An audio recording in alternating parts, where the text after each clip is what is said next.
Hey friend, welcome back to another quick and very interesting tutorial. Where in this quick tutorial, I'm going to show you how you can create very interesting 3D live selfies directly through your browser of your laptop or smartphone or directly through your camera.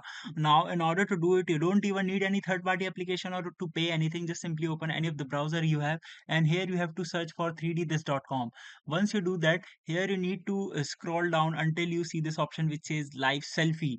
Just simply click on this option and wait for the website to get load. Now it will ask you to start the camera, and you need to click two selfies, first in this posture and this posture. Now it will automatically create a 3D effect for your face that you can use it anywhere you want, or you want, if you want to create for fun, or you want to create animated GIFs or anything else.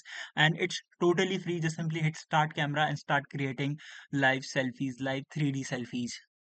Alright, so that's it for this video. I hope this video will be helpful for you. Make sure to hit the like button and subscribe button for more such helpful and interesting tutorials. See you in the next one. Take care.